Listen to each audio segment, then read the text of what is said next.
గౌరవనీయులు సహచర మంత్రివర్గ సభ్యులు కందుల దుర్గేశం గారు, సహచర మంత్రివర్గ సభ్యులు సత్యకుమార్ యాదవ్ గారు, గౌరవ పార్లమెంట్ సభ్యులు కేసీఎన్ చిన్ని గారు, గౌరవ శాసనసభ్యులు బోండా ఉమామహేశ్వరరావు గారు, కొలికపూడి శ్రీనివాసరావు గారు, వేదిక పైనున్న టూరిజం సెక్రటరీ జైన్ గారు, జిల్లా కలెక్టర్ గారు, ఈ కార్యక్రమానికి చేసినటువంటి సోదరి సోదరులందరికీ నమస్కారం, అభినందనలు, శుభాభినందనలు. ఈరోజు మనందరం కూడా సంవిధాన్ హత్య దివస్, ఎమర్జెన్సీకి 50 ఏళ్లు, 50 సంవత్సరాల ముందు జరిగిన సంఘటన మనం అందరం కూడా ఒకసారి నెమరు వేసుకుని మళ్లీ ప్రజాస్వామ్యం పట్ల మన విశ్వాసాన్ని పెంచుకోవడం కోసం ఏర్పాటు చేసిన కార్యక్రమం. భారతదేశం అతిపెద్ద ప్రజాస్వామ్యం, 146 కోట్ల జనాభా.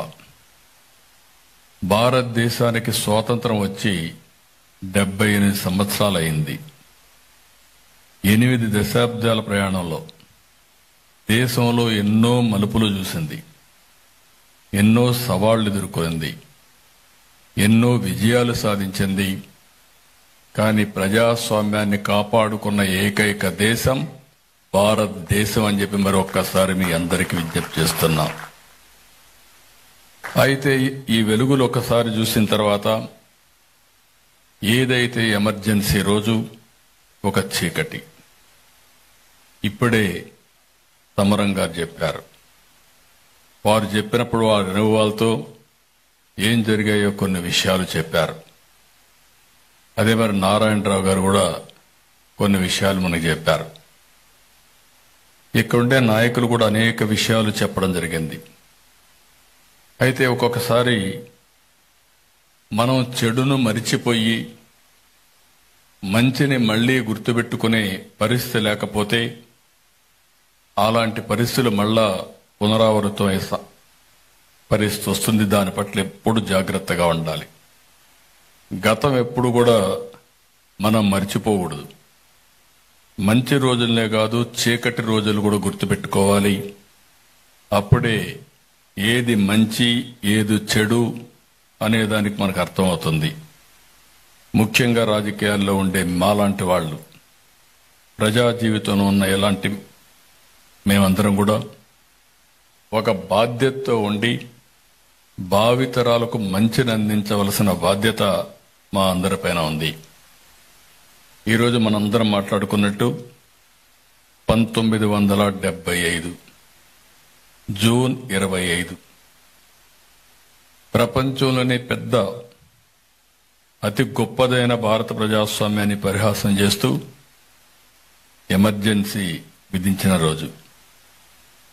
భారతదేశంలో అతి పెద్ద చీకటి రోజు. భారత రాజ్యాంగాన్ని, భారత హక్కుల్ని, ప్రజల హక్కుల్ని కాలరాసిన రోజు. ఇప్పుడే సమరం గారు చెప్పినట్టు దీనికోసం మేము పోరాడామని అనునిత్యం ఆలోచించి గోరా గారు చనిపోయే పరిస్థితి తీసుకొచ్చాం. అంటే అలాంటి ఘోర సంఘటన జరిగింది. అయితే ఈరోజు ప్రధానమంత్రి నరేంద్ర మోడీ గారు, భారతదేశ ప్రభుత్వం, దేశమంతా కూడా ఈరోజు జరపాలి, మంచి చెడులకి వ్యత్యాసాన్ని ప్రజలకు గుర్తు చేయాలనే ఉద్దేశంతో ఈ కార్యక్రమానికి నాంది పలికారు. అయితే మనం ఒకసారి ఎమర్జెన్సీ చూస్తే 21 నెలలు అత్యవసర పరిస్థితి. ఆ అత్యవసర పరిస్థితిని కూడా ఆ రోజు మనం చూస్తే ఎవరైతే ఇది తప్పు అని చెప్పిన వాళ్ళని జైల్లో పెట్టారు, సామాన్య ప్రజలను కూడా హింసించారు, నియంత్రిత ధోరణితో ముందుకు పోయారు. ఇంకొక పక్క న్యాయ వ్యవస్థను కూడా కబళించే పరిస్థితికి వచ్చారు. ప్రజల ప్రాథమిక హక్కుల్ని పూర్తిగా కాలరాశారు. ఒకటి కాకుండా ఎన్నో అరాచకాలు చేశారు. అయితే ఒక్కసారి మనం చూస్తే దీనికి కారణమేమి చూస్తే, ఆ రోజు అలహాబాద్ హైకోర్టు 1975 జూన్ 12న ఒక తీర్పు ఇచ్చింది, ఎన్నిక చెల్లదు అని. ఎన్నిక చెల్లదు అంటే అనేక మార్గాలున్నాయి. ఆ రోజు ఎన్నిక చెల్లదన్నప్పుడు సుప్రీంకోర్టులో తీర్పిస్తూనే అపద్ధర్మ ప్రభుత్వాన్ని కంటిన్యూ చేసుకునే హక్కు కూడా ఇచ్చారు. నమ్మకం ఉంటే ప్రజాస్వామ్యం మీద ప్రజల దగ్గరికి పోయి మళ్లీ ఎక్స్ప్లెయిన్ చేసి ప్రజల మద్దతుతో మళ్లీ ప్రధానమంత్రి అయి ఉండొచ్చు. కానీ ఒక్కొక్కసారి అహంభావం వచ్చినప్పుడు, ఓసారి నాకు ఎదురు లేదని గర్వం వచ్చినప్పుడు చేసే పనులు ఆ రోజు ఎమర్జెన్సీ డిక్లేర్ చేశారు. ఆ ఎమర్జెన్సీ డిక్లేర్ చేసినప్పుడు మీరు చూస్తే మొత్తం పత్రికలపైన సెన్సార్లు పెట్టారు, చాలా పేపర్లు క్లోజ్ చేశారు, జర్నలిస్టులు అరెస్ట్ చేశారు. జయప్రకాష్ నారాయణ్, మొరార్జీ దేశాయ్ గాని, వాజ్పేయి, లాల్ కృష్ణ అద్వానీ, జార్జ్ ఫెర్నాండస్ ఒకరు కాదు, మన రాష్ట్రంలో కూడా అనేక మందిని జైల్లో పెట్టే పరిస్థితికి వచ్చారు. ఇవన్నీ కూడా మీసా కింద పెట్టి బలవంతంగా ఇవన్నీ చేసే పరిస్థితికి వచ్చారు. ఈరోజు మన వాళ్లే ఇప్పుడే గుర్తు చేశారు ఏ విధంగా ఆ రోజు మీరు చూస్తే కుటుంబ నియంత్రణ కూడా బలవంతంగా. నేను కూడా ఒక సిద్ధాంతపరంగా ఆలోచించాను. జనాభా పెరుగుతా ఉంది, పెరిగిన జనాభాకు అనుగుణంగా వనరులు పెరగవేమో, దీనికి ఫ్యామిలీ ప్లానింగ్ కూడా అవసరం అని చెప్పి కన్విన్స్ చేశాను. ఒక ఉద్యమ స్ఫూర్తితో తీసుకెళ్లాను. కానీ ఆ రోజు నేను చేసిన పనికి 10 సంవత్సరాల్లో జనాభా కంట్రోల్ అయింది. మళ్లీ ఈరోజు చూస్తే జనాభా తగ్గిపోతా ఉంది. ఈరోజు నేను మళ్లీ మనసు మార్చుకుని నా నిర్ణయాన్ని విత్డ్రా చేసుకుని ఇప్పుడు పాపులేషన్ మేనేజ్మెంట్ గురించి మాట్లాడుతున్నాను. అది ప్రజాస్వామ్యం. బలవంతంగా ఆపరేషన్లు చేసి, లేకుంటే ఇప్పుడు బలవంతంగా మీరు కుటుంబ ప్రమోషన్ చేయాలని, పాపులేషన్ మేనేజ్మెంట్ చేయాలంటే కరెక్ట్ కాదని చెప్పి కూడా నేను మీకు తెలియజేస్తున్నా. మంచి చెడులు చెప్పడం మా బాధ్యత. దాన్ని ఆచరించే విధంగా ప్రజల ఇష్టాని కోసం వదిలిపెట్టాలి తప్ప బలవంతంగా ఏది చేసినా అది మంచిది కాదని చెప్పి కూడా నేను మీకు తెలియజేసుకుంటున్నాను. ఈరోజు ఇక్కడే మనందరం గుర్తుపెట్టుకోవాలి, రాజ్యాంగాన్ని కాపాడుకోవడం, రాజ్యాంగ స్ఫూర్తితో పనిచేయడం మనందరి బాధ్యత. ఇది కేవలం పాలకులదే కాదు, పౌరులది కూడా. స్వేచ్ఛ, సమానత్వం, న్యాయం అనే రాజ్యాంగ మూలాలను మనం ఎప్పుడూ మరిచిపోకూడదు. దీన్ని ఎప్పటికప్పుడు పరిరక్షించుకోవాల్సిన బాధ్యత మనందరిపైన ఉంది. అందుకే మళ్లీ ఒకసారి చెప్తున్నాను, కొంతమంది నాయకులు మరిచిపోలేరు. అదే మళ్లీ ఇందిరాగాంధీ గారిని చూస్తే కరెక్ట్గా 1984 ఆగస్టులో ఎన్టీ రామారావు గారు ముఖ్యమంత్రి అమెరికాకి వెళ్లారు గుండె ఆపరేషన్ చేసుకోవడానికి. గుండె ఆపరేషన్ చేసుకొని అమెరికాని తిరిగి వచ్చారు. తిరిగి వచ్చిన సమయంలో మెజారిటీ ఎమ్మెల్యేలుంటే ఆయన ప్రభుత్వాన్ని బర్తరఫ్ చేశారు. మళ్లీ ప్రజాస్వామ్యవాదులందరూ కలిసి 30 రోజులు ఎన్టీ రామారావు గారు ప్రజా ఉద్యమం చేసి 30వ రోజున మళ్లీ ముఖ్యమంత్రిగా చేసిన పరిస్థితి తీసుకొచ్చారంటే ఇందిరాగాంధీ మెడలు వంచి ఎన్టీ రామారావు గారు ముఖ్యమంత్రి అయ్యారు. అది ప్రజాస్వామ్య విలువ అని చెప్పి కూడా నేను మీకు తెలియజేస్తున్నా, విజయం అని చెప్పి నేను మీకు తెలియజేస్తున్నా. ఈ 2 ఎగ్జాంపుల్ చూసిన తర్వాత ఒక్కొక్కసారి లీడర్స్ మారరు. అలాంటిది మన రాష్ట్రంలో మీరు చూస్తే 14-19 నా రాజకీయ చరిత్రలో చాలా మంది ముఖ్యమంత్రులను చూశాను. కానీ 19-24 చెప్పాను. 19-24 19వ సంవత్సరం నుంచి 24వ సంవత్సరం వరకు చాలా మంది ముఖ్యమంత్రులు చూశాను, కానీ నేను కూడా సమైక్య ఆంధ్రప్రదేశ్లో అందరికంటే ఎక్కువ ముఖ్యమంత్రిగా ఉన్నాను. 9 సంవత్సరాలు నేనే ముఖ్యమంత్రి, 10 సంవత్సరాల అపోజిషన్ లీడర్ని. ఒక ముఖ్యమంత్రి ఈ విధంగా చేయగలుగుతాడని నాకే అర్థం కాలేదు. 5 ఏళ్ళు అదే జరిగింది. దీనివల్ల మనం చాలా నష్టపోయాం. పాలన ఎలా ఉండకూడదో ఎమర్జెన్సీ ఒక కేస్ స్టడీ అయితే, పాలకులు ఎలా ఉండకూడదో గత పాలకులు ఒక కేస్ స్టడీ. ఈ విషయాన్ని మనందరం గుర్తుపెట్టుకోవాలి. అన్యాయం, అక్రమాలు, అవినీతి ఎవరు గొంతు విప్పినా నిర్మోహమాటంగా గొంతులు వేసే పరిస్థితికి వచ్చారు. ఎక్కడ చూసిన కబ్జాలు, మోసాలు, బెదిరింపులు, దాడులు, కేసులు, ఆస్తులు రాయించుకోవడం, రౌడీజం చేయడం, ఇలా ఒకటిగా చాలా జరిగాయి.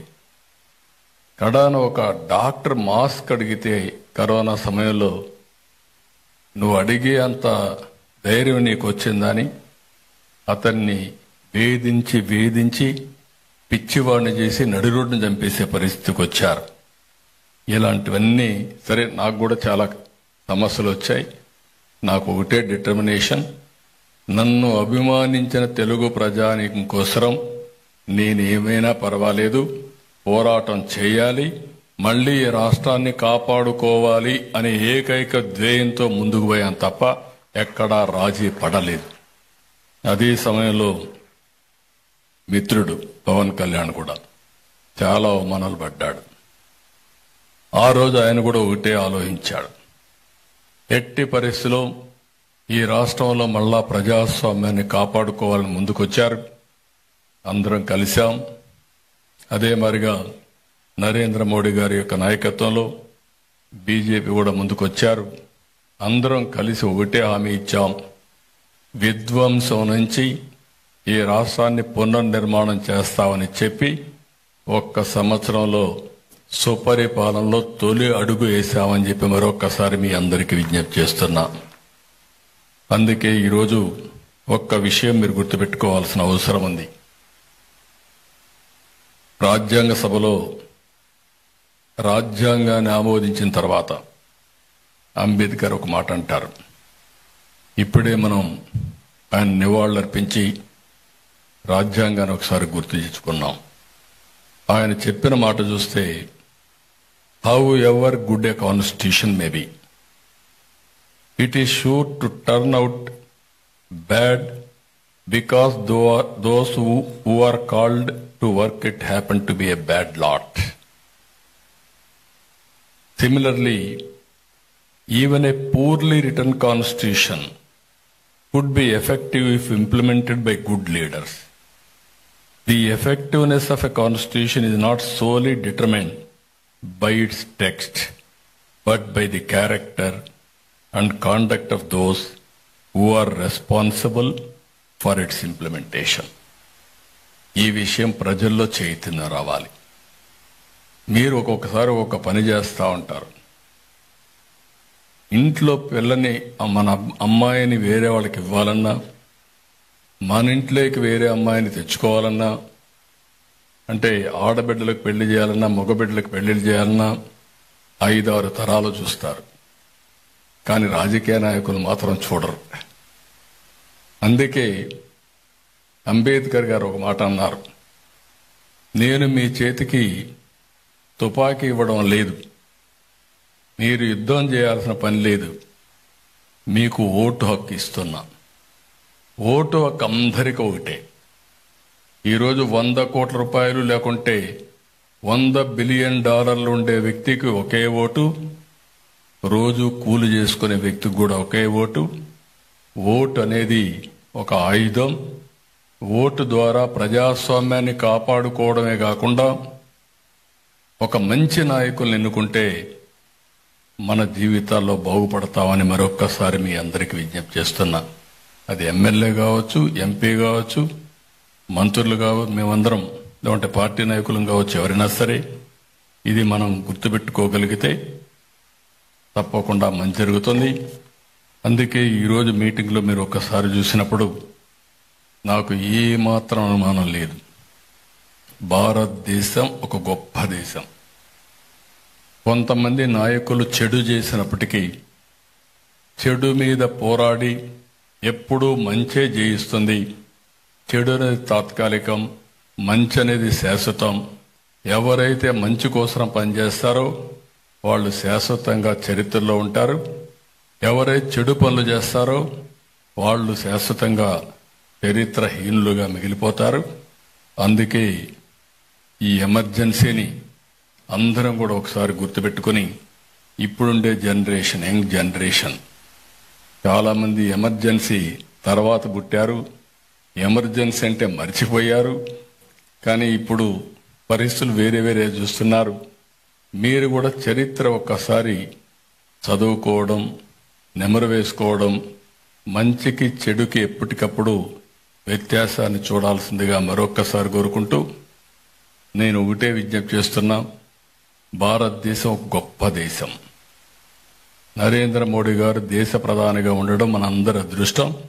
రైట్ టైం, రైట్ లీడర్ దేశానికి ప్రధానిగా ఉండడం మనందరికీ ఒక అదృష్టం అని చెప్పి తెలియజేసుకుంటూ, వారి నాయకత్వంలో వికసిత్ భారత్, ఇక్కడ ఎన్డీఏ నాయకత్వంలో స్వర్ణ ఆంధ్రప్రదేశ్ సాధించే దిశగా ఈరోజు ప్రయాణం చేస్తున్నాం. తప్పకుండా ఇది సాధిస్తామని చెప్పి మరొక్కసారి మీ అందరికీ తెలియజేసుకుంటూ, అందరికీ నమస్కారాలు. జై హింద్, జై హింద్.